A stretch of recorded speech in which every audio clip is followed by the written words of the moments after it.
Le 4 quarts politique de la semaine, votre émission hebdomadaire du dimanche matin qui vous aide à décrypter, à analyser, à approfondir l'actualité de la semaine. Nos intervenants, Christine Claire, le Télégraphe de Brest et Midi Libre. Bonjour Christine.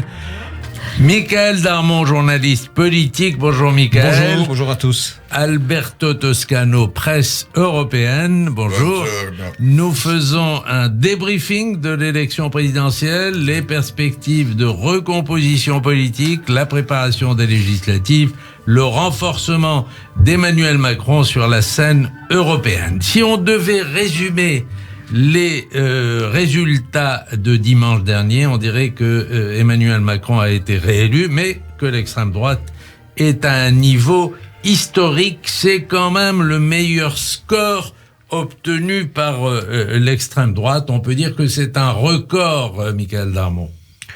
Oui, c'est une progression constante depuis 2012. Passer globalement de 17% des voix à 30, 39, 33 en 2017 et maintenant 42 pratiquement en 2022.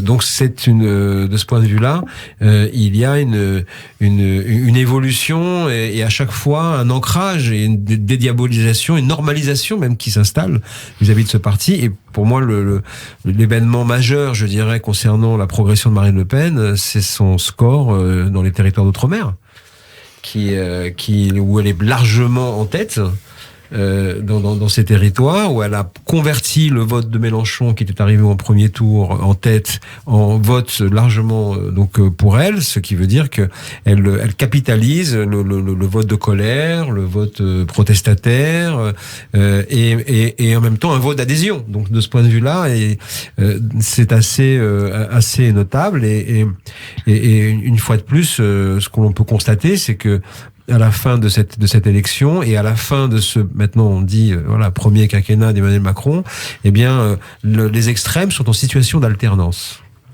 Et ça, c'est le résultat aussi de la politique d'Emmanuel Macron, la trajectoire politique qu'il a posée pendant son premier quinquennat. Et la dernière chose, c'est que le score qu'il a obtenu, très net, sans aucun doute, il a obtenu grâce à l'apport de toute la classe politique.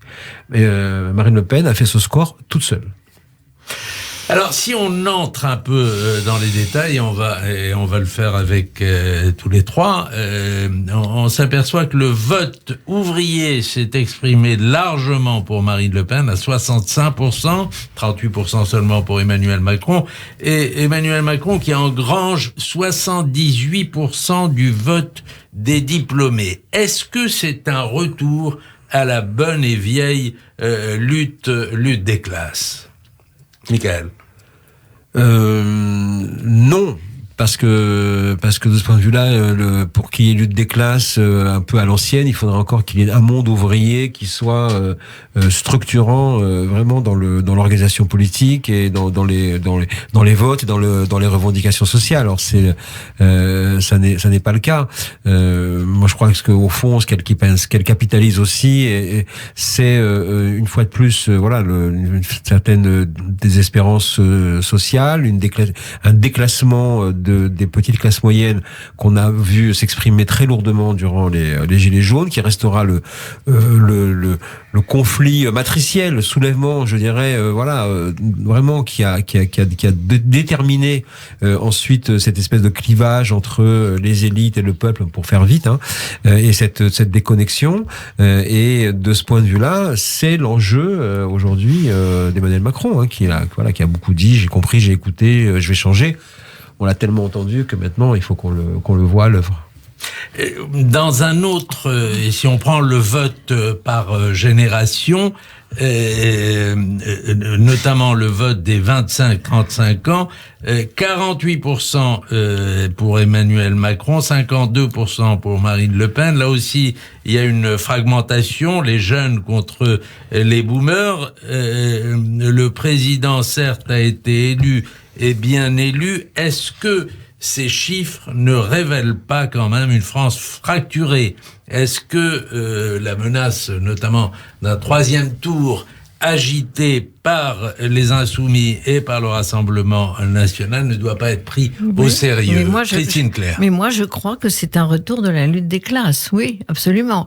Il y a d'une part des catégories, j'allais dire, en bas de l'échelle, défavorisées, qu'on voit dans les petites villes, dans les campagnes, dans les banlieues, puisque finalement, le RN a remplacé le Parti communiste dans beaucoup de banlieues, et qui n'ont d'horizon que national, et qui évidemment vivent mal parce qu'ils ont des salaires insuffisants, parce que les prix montent, etc. Et puis il y a d'autre part des catégories qu'on n'ose pas appeler supérieures, bourgeoises et autres, qui peuvent envoyer leurs enfants dans des universités, y compris aux États-Unis, qui ont des salaires souvent comparables. On l'a vu récemment encore avec les augmentations de salaires de nos PDG qui se veulent comparables à celles des PDG américains ou britanniques. Et c'est tout à fait, c'est un autre mode de vie. Et c'est quand même une France coupée en deux, avec au milieu des classes moyennes qui se voient dégringoler vers le prolétariat, comme on disait autrefois. Donc je crois vraiment qu'il y a une lutte des classes, et que, j'allais dire que Macron n'est là qu'une incarnation à un moment donné, mais beaucoup voudraient qu'il parte, bon, mais ça, j'allais dire, c'est pas son physique, c'est parce qu'il est beau, parce qu'il est un peu arrogant, parce qu'il est extrêmement intelligent, trop rapide.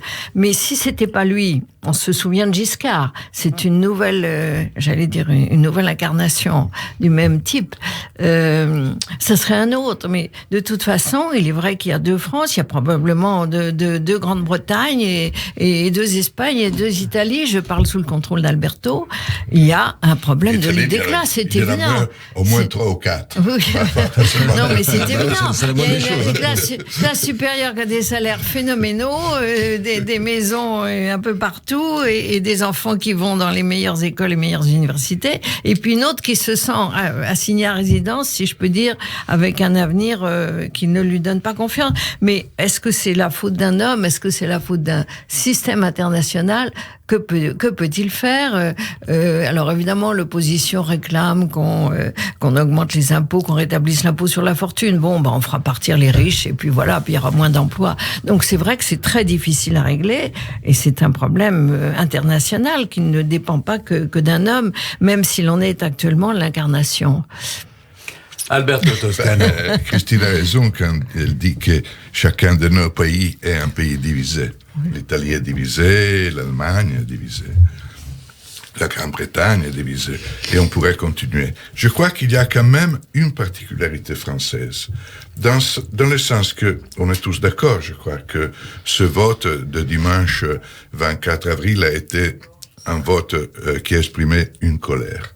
Et que le discours sur l'interprétation de la montée de l'extrême droite est en réalité un discours sur la dimension de la colère, qui s'exprime à l'extrême droite, à l'extrême gauche, ou à l'extrême gauche, avec une interchangeabilité déconcertante, qui démontre d'ailleurs que toutes nos logiques idéologiques sont dépassées. Et l'opinion publique en colère s'en fiche royalement que cette colère s'exprime à l'extrême droite, à l'extrême gauche. L'important est que cette colère s'exprime. Ceci dit, la peculiarité française, à mon sens, existe. Cette fracture en France est différente par rapport à l'Italie, par exemple, dans le sens que, en France, il y a comme une attente de l'État social, de l'État-providence. La personne qui se sent marginalisée en Italie essaie de se débrouiller et va peut-être à la messe pour prier en demandant un avenir meilleur. La personne qui se sent marginalisée en France dit « j'ai été trahi par cet État dont la dimension solidaire et généreuse, je l'ai apprise avec le lait maternel. Les Français croient à l'État. Et là, on a une dimension particulière en France par rapport à l'existence de cette colère, parce qu'il y a cette déception structurelle d'une partie de l'opinion publique par rapport à son État qui n'est pas généreux, qui n'est plus généreux, qu'il découvre comme égoïste et parfois injuste. Alors, On est à peu près d'accord autour de cette table sur le constat. Dans son discours, après l'annonce des résultats, on a senti quand même une recherche d'apaisement de la part du président et même un peu d'émotion. Il annonce aussi une nouvelle ère. Comment ça va se manifester, Michael ? Tout d'abord, la nouvelle ère, c'est déjà la situation politique qu'il a lui-même posée, et là, pour le coup, de son fait, et c'est dans une forme d'exploit. C'est-à-dire qu'il est réélu, il se succède à lui-même, hors cohabitation. C'est la première fois depuis pratiquement le début de sa Ve République. Donc déjà, on intègre maintenant une nouvelle formule dans l'analyse, qui est de parler du premier quinquennat Macron. On parle maintenant du deuxième qui est en train de s'ouvrir. Donc déjà, la nouvelle ère, c'est lui-même. Et c'est intéressant en cela où celui qui est venu matérialiser, incarner une forme de révolution française, de la mise en place de la France dans le XXIe siècle depuis 2017, il n'a pas pu le faire pour toutes les raisons que l'on connaît, les crises qui se sont enchâssées. Aujourd'hui, du dégagisme, on passe, je dirais, au poursuivisme.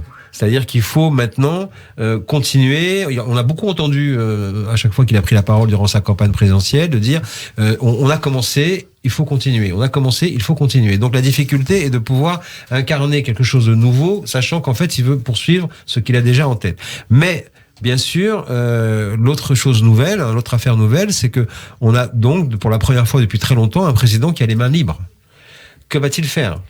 À part autrement que tenter de bétonner son héritage politique à travers un parti qui va ancrer ses héritiers. On verra. Mais sur le plan vraiment de la société française, il y a deux chantiers. Il y a l'écologie et la démocratie. La démocratie française, cette élection le montre, est à bout de souffle. Vous avez, quand vous additionnez protestataires, abstentionnistes, vous avez pratiquement 60% des Français, des électeurs. Il va falloir quand même faire en sorte que les électeurs très nombreux de Marine Le Pen puissent s'exprimer. Or, la structuration actuelle du scrutin, du mode de scrutin, ne le permet pas.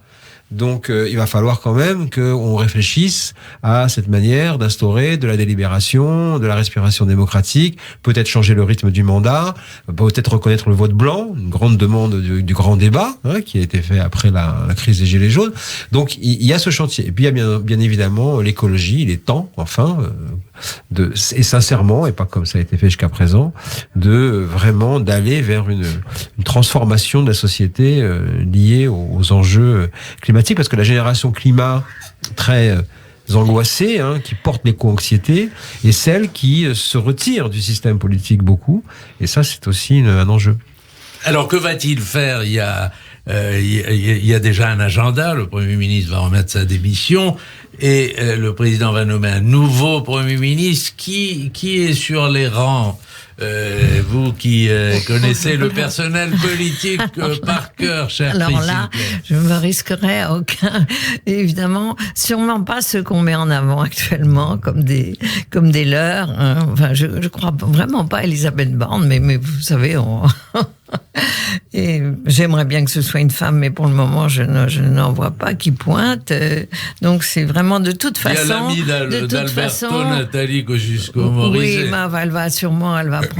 elle va prendre un avion privé pour retraverser l'Atlantique et atterrir comme ça. Non, enfin franchement, ça paraît quand même un peu gadget. Je crois qu'on lance beaucoup de leurres actuellement, et pour qu'on ne devine pas, surtout pas. Puis après tout, peut-être va-t-il prendre un homme et se réserver une femme pour après les législatives aussi. Oui, parce que finalement, c'est une très brève période. C'est un intérim. Alors, évidemment, ça peut laisser de l'espoir.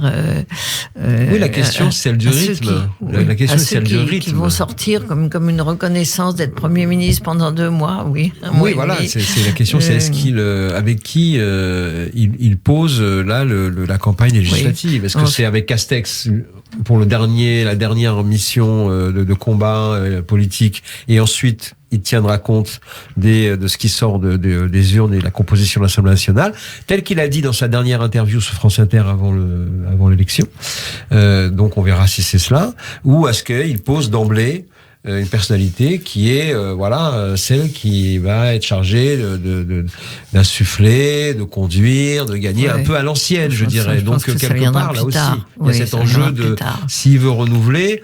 Peut-être est-ce bien d'attendre de voir ce qui va sortir cette élection législative et de composer le gouvernement idoine en fonction de ces équilibres-là. Mais vous savez, voilà, il est là. On sent bien d'ailleurs que c'est un petit peu ce qu'il goûte en ce moment. Une fois de plus, il a dit devant les équipes du QG qu'il est allé remercier dès mardi soir en disant statistiquement, historiquement, nous devions perdre. Et nous avons gagné. 3 fois, il a répété. Donc pour l'instant, il est quand même dans la jouissance. Et peut-être pas totalement illégitime de cette victoire. Mais alors, je voudrais juste ajouter un mot. Il ne reste pas moins que il y a un phénomène quand même que je trouve assez nouveau parce que j'ai pas l'impression de l'avoir connu à ce degré. C'est la haine. Il l'emporte, les chiffres sont très bons, une majorité, mais la parole complètement libérée, les insultes. Alors, il est vrai que De Gaulle avait reçu un coup de parapluie en campagne et que personne ne l'avait dit. À l'époque, la presse ne le disait pas. On dit davantage. Mais moi, je pense à ce mannequin trimballé dans des manifestations mélenchonistes, le banquier juif avec les doigts crochus et les billets de banque et tout. Les insultes des gens qu'il croise, au point que parfois, moi, l'autre jour, je suis allée à Saint-Denis, là où il a passé 1 heure au milieu de la foule. On se dit, mais quel danger! Bien sûr, il a des gardes du corps, mais toute cette foule contre lui, et moi, j'étais vraiment, j'allais dire, à portée de main ou à portée de revolver sur la terrasse d'un café à côté. Ce phénomène-là, je le trouve nouveau. Je ne l'ai pas vu s'exprimer du temps de Giscard ni de Mitterrand, même si il pouvait y avoir des sifflets, il pouvait y avoir des articles très critiques, mais pas cette libération du langage. On a vu de sa tous les tête citoyens. brandie sur un pic. Oui, bien sûr, à ce point. Et donc, c'est un phénomène qui fausse les calculs, parce qu'on regarde, on voit les équilibres politiques, on voit bien qu'il l'emporte, qu'il a une majorité avec lui, etc. Mais c'est compté sans ce phénomène de haine qui monte. Une espèce j'allais dire, de libération des mauvais instincts. Est-ce que ça correspond à un cycle de l'histoire? Je finis par me le demander. Si c'est pas comme une vague qui monte et qui descend, contre laquelle on ne peut presque rien. Oui. À mon sens, oui. Mais on a tendance à dire c'est lui. Mais non, c'est lui, ça serait un autre. En fait, je pense qu'il cristallise peut-être davantage. Comme Giscard cristallisait pas mal. Oui. Parce que trop gâté, trop intelligent, bien trop sûr. rapide. Il avait surtout commencé comme étant totalement en phase avec la société. Premier de la classe. Oui. Il y a eu 2 quand même parties dans le mandat Giscard. Au début de son mandat, il incarne une mutation de la société très moderne avec les lois qu'il fait passer. Et puis après, je trouve que la conversation entre vous deux est très intéressante. Oui, bien sûr. Alors, vous permettez, j'essaie de dire un mot. Bien sûr, on va y aller. Allez, Alberto. Je trouve que du point de vue des autres pays européens, il y a encore une fois une particularité française. Aujourd'hui, dans d'autres pays comme l'Allemagne et l'Italie, par exemple, on essaye de traduire l'esprit de besoin de rassemblement de l'opinion publique dans des gouvernements qui s'ouvrent. Le cas italien d'un gouvernement d'ouverture de Mario Draghi avec des partis de différentes opinions politiques. D'ailleurs, dans la majorité du gouvernement italien, il y a la Ligue qui est au Parlement européen et avec Marine Le Pen, et il y a aussi le Partito Democratico qui est au Parlement européen et avec les socialistes. Donc il y a des situations où on essaie de faire tomber les barrières idéologiques dans une période très particulière où les opinions publiques perçoivent le besoin du rassemblement. Donc on sortira d'une logique de haine, on sortira d'une logique de contraposition parfois stérile, si le président de la République trouvera la force de créer une majorité indépendamment du résultat des législatives, ou quand même au-delà de ce résultat, une majorité capable de rassembler un peu plus la société et le Parlement de ce qui a été fait pendant son premier mandat. Alors, à peine les résultats annoncés, on a vu quand même repartir en campagne pour les législatives. Mélenchon qui brigue déjà un poste de Premier ministre. Vous avez vu l'affiche, Mélenchon Premier ministre.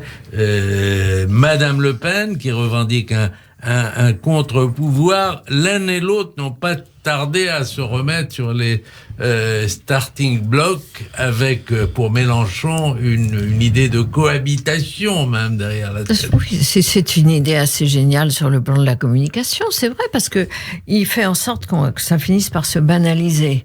Déjà, apparaître comme Premier ministre, oui, pourquoi pas, après tout, il y a déjà eu des cohabitations, pourquoi pas lui. Il en a parlé le premier, donc finalement, c'est on pourrait dire aussi que finalement, Marine Le Pen l'a largement dépassé, donc elle pourrait dire, c'est moi Premier ministre, peut-être qu'elle n'ose pas. Ça, c'est de la com intelligente. Mais ça ne correspond pas à une réalité politique. Non, ça ne correspond pas du tout à une réalité politique, mais est-ce que les Français font tellement attention aux chiffres? Et beaucoup de gens, si on fait une enquête dans la rue, je crois, pensent que Macron a été élu de justesse.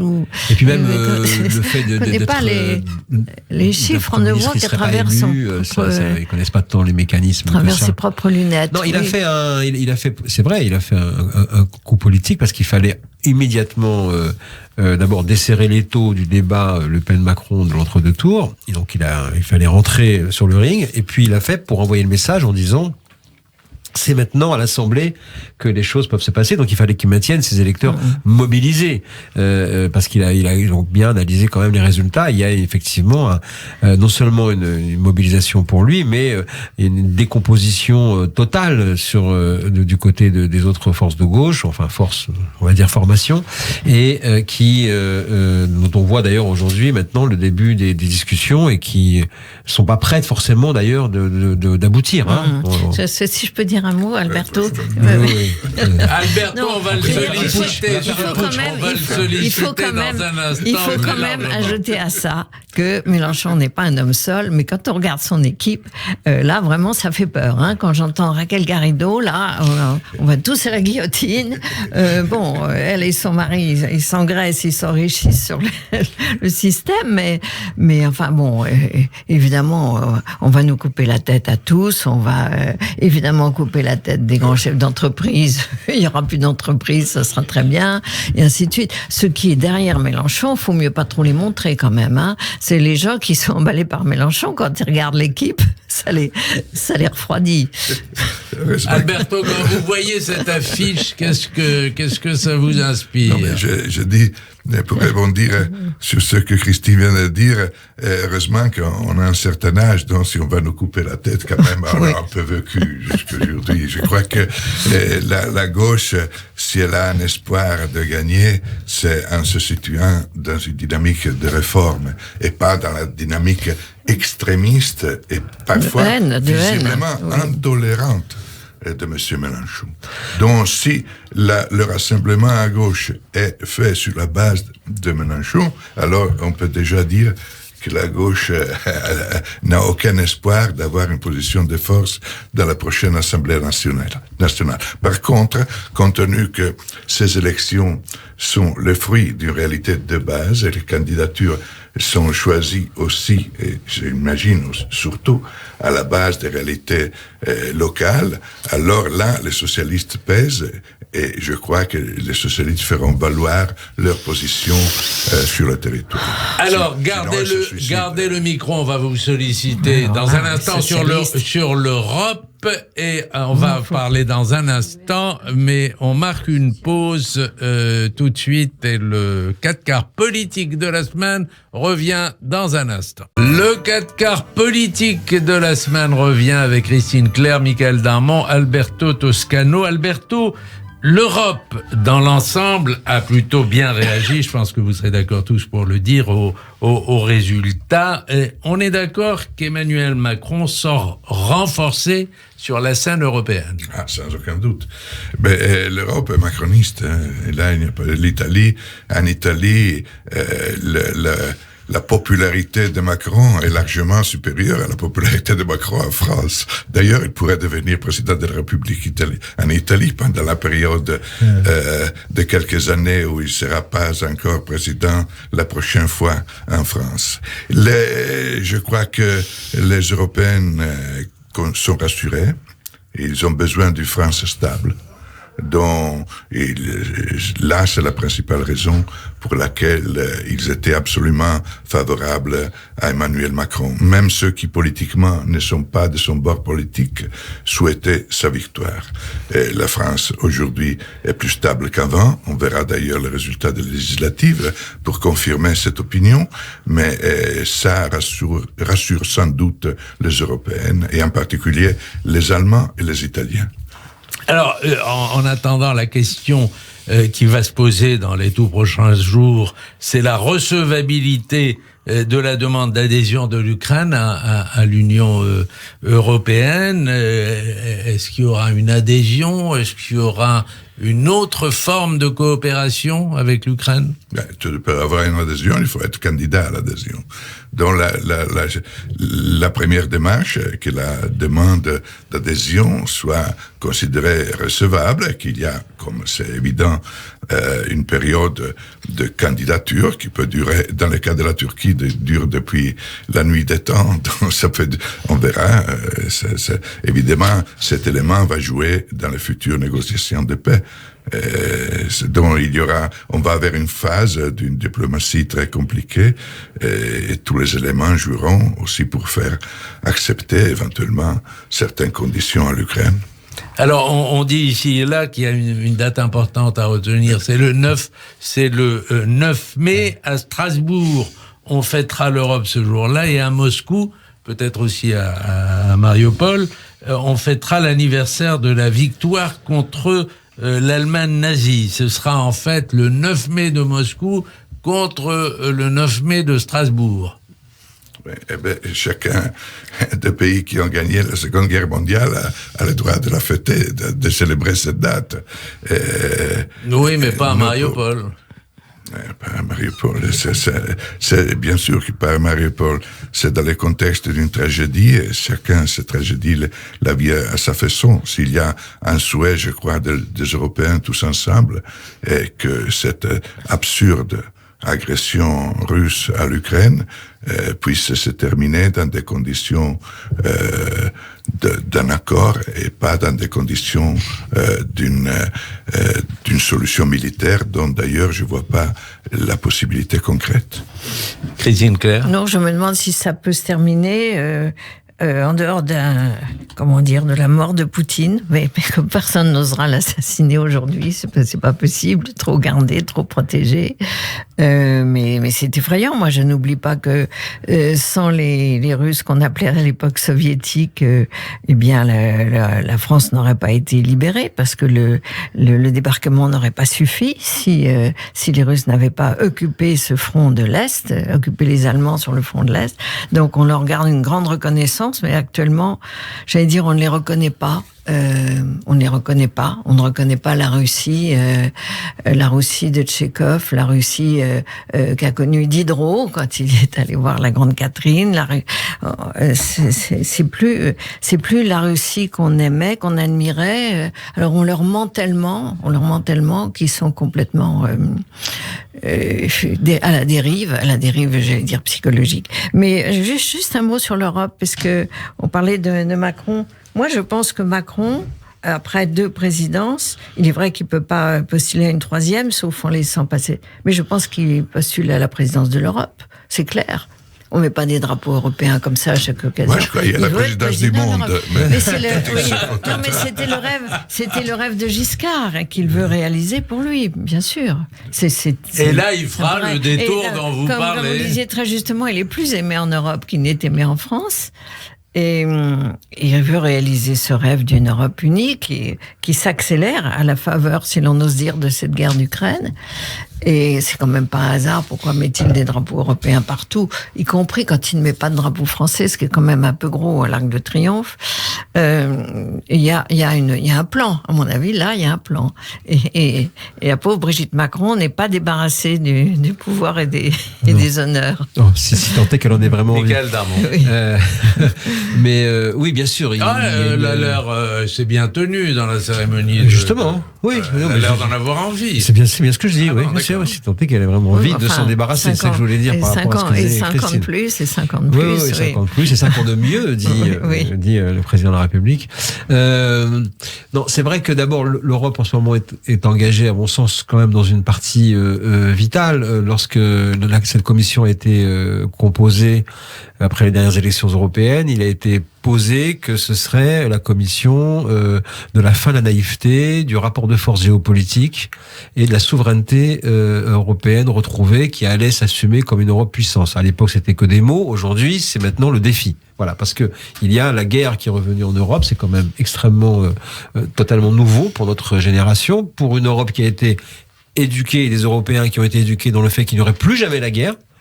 Donc, de ce point de vue-là, on n'est pas vraiment extrêmement préparé à la guerre. Oui, donc pas besoin d'armement, pas besoin de défense. Puis toutes les histoires, voilà, de chaque pays qui a fait que ça c'est pas vraiment l'accent sur la défense européenne n'a jamais vraiment été mis. Et là, on est face à un nouveau méchant entre guillemets, qui est Poutine, qui a pris effectivement cette place et qui effectivement efface cette histoire positive et riche de la Russie que l'on connaît, mais aujourd'hui on est face à quelqu'un, et Alberto, moi je serais un peu moins optimiste, qui ne connaît que la guerre, qui n'a que le culte de la guerre uniquement comme hygiène mentale, qui ne pense qu'un accord est impossible uniquement en étant dans un rapport de force. C'est pour ça que cette journée du 9 mai, elle est très importante pour lui, parce que d'abord dans le souvenir national collectif en Russie, le souvenir de la guerre contre les nazis est quand même extrêmement prégnant, d'où tout ce qu'il a dit à chaque fois sur les nazis, sur l'Ukraine. Et puis, il va falloir qu'il vienne avec un résultat, quel qu'il soit, pour voir défiler, parader et expliquer qu'il a eu raison. Ça serait le mensonge. Oui, mais c'est vis-à-vis de son peuple, il est dans le mensonge. Mais vis-à-vis du rapport de force qu'il est en train de créer, il y a quelques jours encore, il a encore laissé entendre qu'il pourrait encore monter d'un cran. Il y a toutes les inquiétudes. Sur le fait que Poutine soit un dictateur, il n'y a pas de doute. Moi, je connais pas son hygiène mentale. Par contre, je connais certaines données objectives. Le fait que, du point de vue russe, il y a quand même une perception qui date de siècles de la sécurité par rapport à l'Europe. Il y a le fait que la question locale du rapport entre pouvoir ukrainien et Donbass n'est pas si simple que ça. Et le même Emmanuel Macron, dans sa conférence de presse avec Poutine, avait dit il y a un problème de tous les côtés de respect des accords de Minsk qui prévoit l'autonomie du Donbass, pas que de côté russe. Et je crois que, d'ailleurs, oui, c'est vrai, c'est la première fois qu'on a la guerre chez nous de cette façon. Et c'est horrible, c'est monstrueux. La Russie est l'agresseur, il n'y a pas de doute. Quand même, on a un pays de l'Union européenne, Chypre, dont une grande partie du territoire est occupée par les troupes d'un pays de l'OTAN, de cette merveilleuse OTAN, exemple de démocratie, qui s'appelle Turquie. On a nous-mêmes fait une guerre aux conséquences catastrophiques sur initiative d'un président de la République française en Libye, et aujourd'hui on paye les conséquences. On a fait une guerre contre la Serbie au Kosovo, en tant qu'OTAN, et on a bombardé, nous, Belgrade, et au nom d'un droit à l'indépendance, à l'autonomie et à l'indépendance d'une partie d'un État, le Kosovo, qui était partie de la Serbie. Je dis pas que les Russes ont raison, parce que les Russes ont manifestement tort, et même horriblement tort. Mais la réalité, au-delà de l'hygiène mentale de M. Poutine, il y a une réalité complexe, et dans cette complexité, il y a peut-être une possibilité de compromis à l'avenir. Alors, on va revenir on n'avait pas tellement quitté je veux dire, le lendemain des élections françaises, même si la guerre en Ukraine va probablement encore dominer les législatives, comme elle a dominé la fin de la fin de la campagne. Tout ceci pour arriver à ma question: quel bilan faites-vous de la défaite d'Éric Zemmour? Et Christine Claire. Oui, une grande illusion. Je fais partie de ceux qui n'ont jamais pensé qu'il allait dépasser 7%. Après coup, non, je trouvais que c'était un espoir factice. Et puis, d'abord, d'avoir découvert qu'il était gaulliste, ça m'étonnait beaucoup, parce que j'ai partagé son bureau pendant 3 ans. J'avais jamais entendu parler de Gaulle à ce moment-là. Et ensuite, de découvrir qu'il était pétainiste, en plus. Et ça m'a fait penser qu'il y avait effectivement un vieux fond de pétainisme en France. Quand je le disais, on me disait, non, t'es complètement folle, ça c'est les vieilles générations, c'est complètement fini. Non, il y a un vieux fond de pétainisme en France qui est remonté à cette occasion et qui, Dieu merci, n'a pas gagné, parce que on pourrait dire Marine Le Pen aussi, mais Marine Le Pen, au moins, elle est près du peuple. Marine Le Pen a pris l'électorat communiste des banlieues. Bon, ça n'a rien à voir. Parce que là, c'est un électorat bourgeois qui rêve d'un retour au pouvoir, qui rêve d'arrêter complètement l'immigration. Bien sûr qu'il y a eu trop d'immigration, qu'il y a 270 000 par an, que c'est trop. La France actuellement ne veut pas absorber ça. Mais enfin, ça ne suffit pas à faire une victoire. Il y a eu une espèce d'emballement de gens frustrés. Y a-t-il aussi beaucoup de gens qui ont misé sur lui, pensant que c'était plus facile d'avoir un juif dans cette position? Je pense à des gens comme Philippe de Villiers. Ça n'a pas manqué d'un certain cynisme, ce calcul, hein. On va l'encourager, on va le mettre en avant, même chez Jean-Marie Le Pen qui en rigolait ouvertement. Puisqu'il est juif, il va pas subir les mêmes campagnes que nous. Il y a eu manipulation. Un garçon tellement intelligent ne s'en est pas toujours aperçu. Et puis une sorte de griserie du pouvoir. Bon, maintenant, il faut retourner au terrain, essayer de se faire élire et voir que c'est pas si facile d'être élu sur le terrain. Mais tous ces gens vont peut-être s'en apercevoir maintenant. Oui, d'ailleurs. Après cette espèce de... Oui. Faut dire, puisque vous évoquiez Philippe de Villiers, qu'au Puy du Fou, je dis ça sous le contrôle de Michael Darmon, Macron a fait un bon score. Oui. Et Zemmour a fait un mauvais score. Oui, bon, ça c'est peut-être aussi la tendance générale de l'ouest de la France, qui est quand même effectivement plus en phase avec l'approche d'Emmanuel Macron que celle d'Éric Zemmour. Et c'est plutôt d'ailleurs une Oui, encore une qu'on voit bonne des nouvelle. choses passer en Bretagne étonnantes. Oui, bien sûr, oui, tout à fait. En Bretagne, ça a aussi ça beaucoup bouge, évolué. nos schémas habituels. Oui, bien sûr. Tous les schémas sont toujours à nuancer, mais c'est vrai que de ce point de vue-là, je suis d'accord avec vous. Éric Zemmour a été, d'ailleurs, vous l'avez dit, c'est la meilleure image.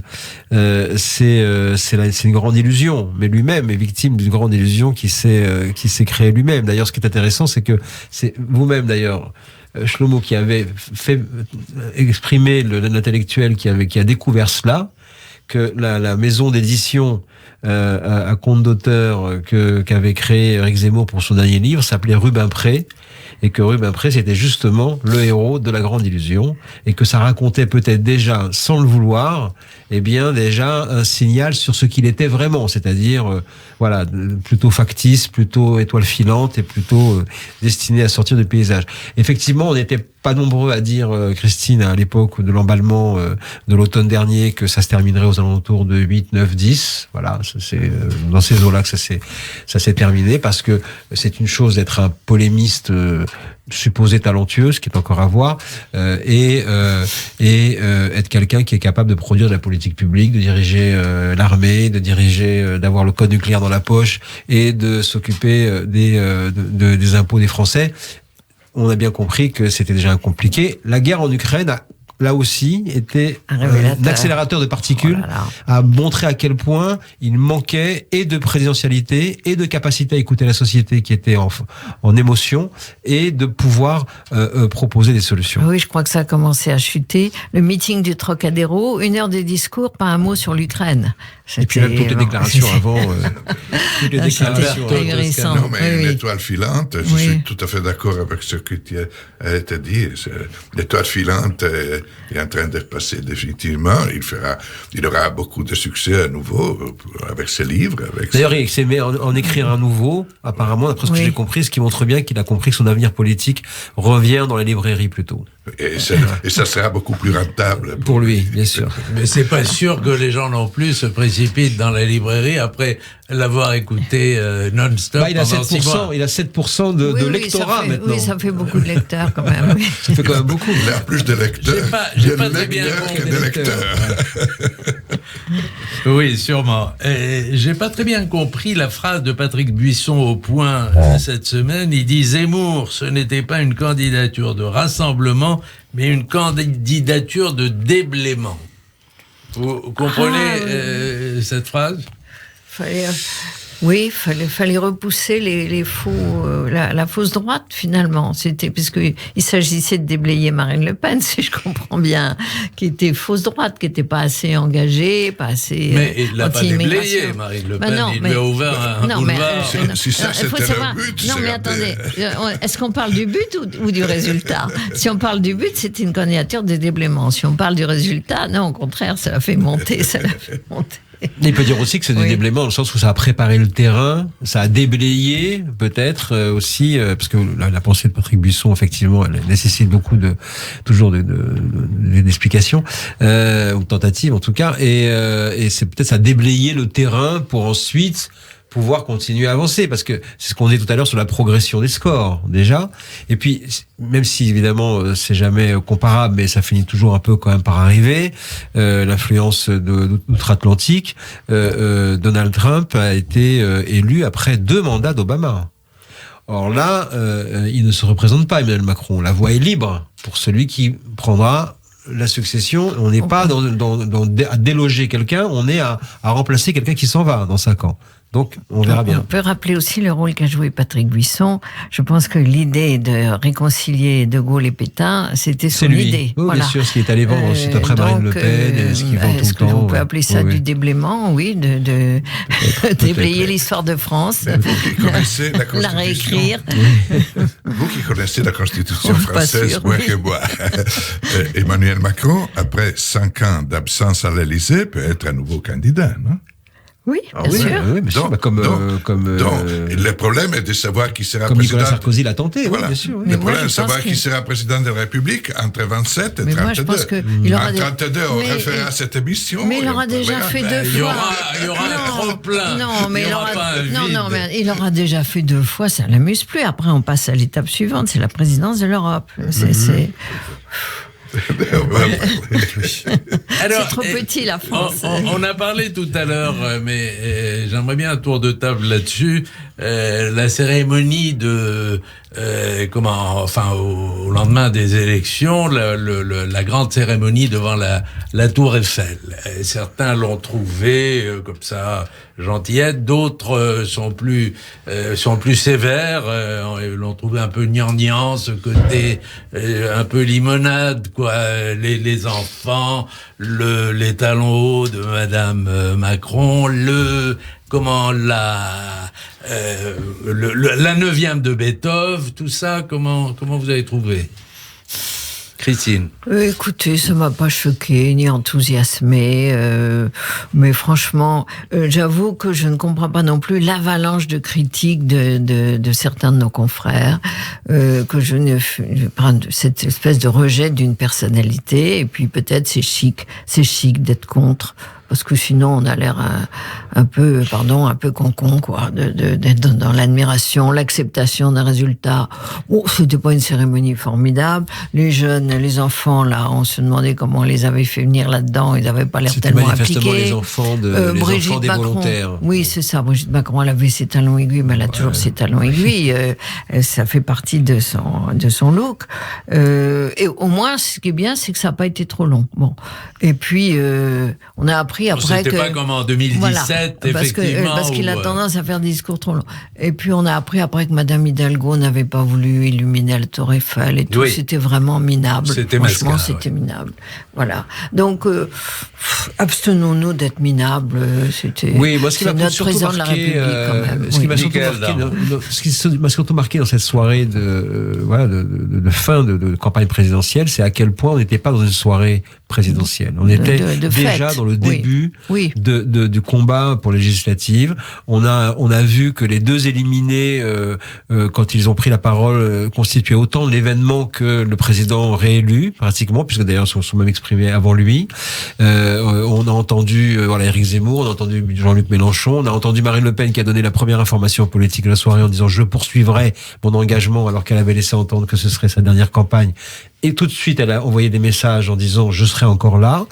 Mais est-ce qu'elle pouvait dire autre chose, étant donné qu'elle a la législative devant? Peut-être, mais en tout cas, c'était un message assez net. On a vu effectivement Éric Zemmour tendre la main tout en disant, en appuyant là où ça fait mal, en disant c'est le nom Le Pen qui a été rejeté pour la 8e fois et non pas les idées.